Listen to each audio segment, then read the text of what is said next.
নমস্কার বন্ধুরা, সুজাতা রান্নাঘর চ্যানেলে আমি তোমাদের সুজাতা। আজকে আমি যে রেসিপিটি তোমাদের করে দেখাবো সেটি হলো তালের মালপোয়া। তালের মালপোয়া বানানোর জন্য আমি এরকম সাইজের একটি তাল নিয়েছি।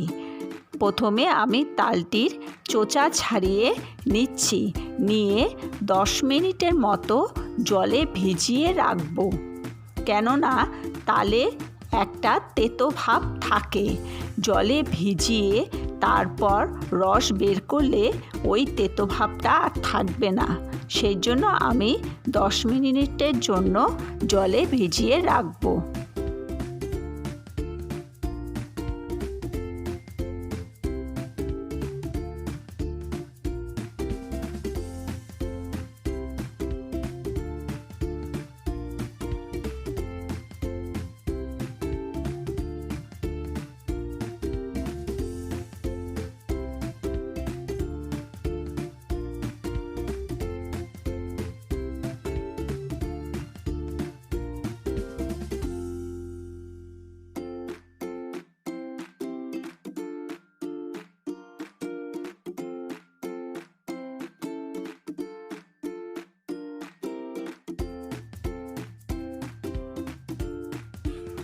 আমার ছোলা হয়ে গেছে, এবার আমি জলে ভিজিয়ে রাখছি।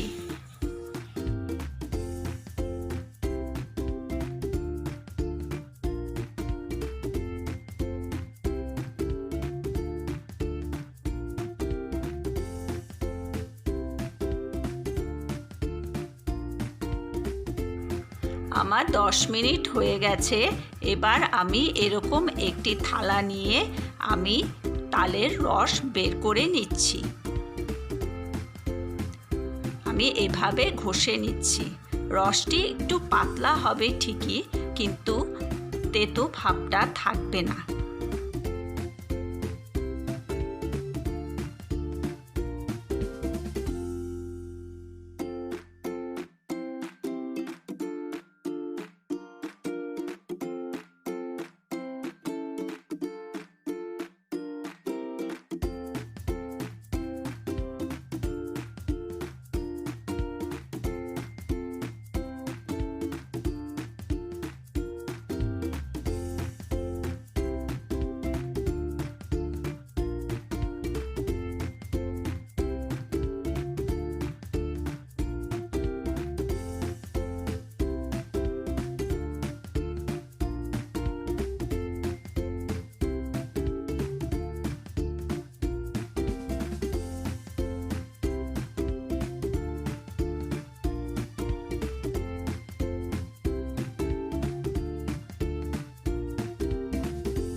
আমার রস বার করা হয়ে গেছে।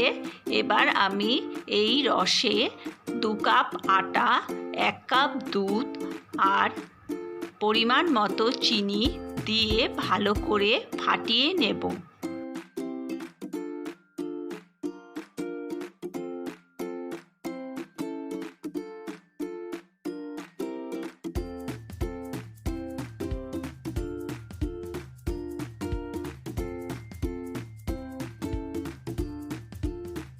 আমি এর মধ্যে সামান্য পরিমাণ সুজি আর মৌরি মিশিয়ে দিচ্ছি।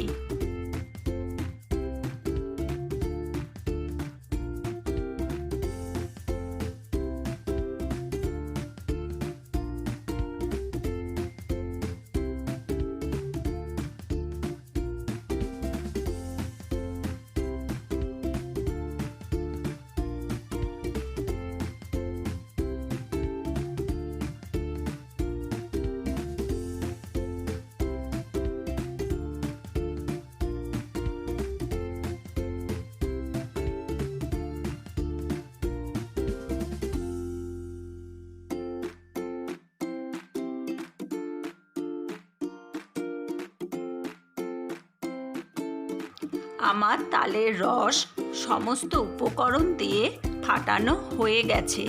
এবার আমি 5 মিনিটের জন্য ঢাকনা দিয়ে ঢেকে রাখছি। আমি আগেই কড়াইতে তেল দিয়ে বসিয়ে দিয়েছিলাম। আমার তেল গরম হয়ে গেছে। এবার আমি ছোট একটি হাতার সাহায্যে মালপোয়া ভেজে তুলে নেব।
এই দেখো বন্ধুরা, কি সুন্দর আমার তালের মালপোয়া ফুলে উঠেছে। এখন আমি চিনির শিরা বানিয়ে নেব। এর জন্য আমি একটি প্যান বসিয়ে দিয়েছি। প্যানে 1/2 কাপ জল আর 1 কাপ চিনি মেশাবো। চিনি গলে যাওয়ার পর আমি মালপোয়াগুলো দিয়ে দেব। চিনির শিরা তৈরি করতে বেশি সময় লাগে না। চিনি গলে গেলেই শিরা তৈরি হয়ে যায়। আমার চিনির শিরা তৈরি হয়ে গেছে। এবার আমি ভেজে রাখা মালপোয়া দিয়ে দেব। আমি সব কয়টি ভেজে রাখা মালপোয়া দিয়ে দিচ্ছি। দিয়ে ভালো করে মিশিয়ে নেব।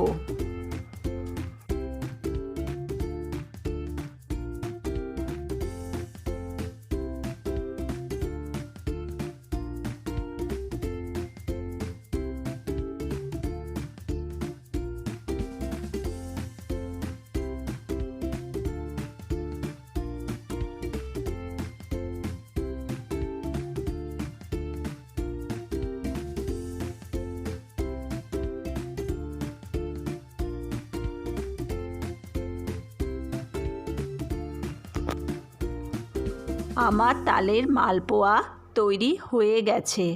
আমার এই সহজ, সুন্দর, সাধারণ রেসিপিটি তোমাদের কেমন লাগলো তোমরা জানিও।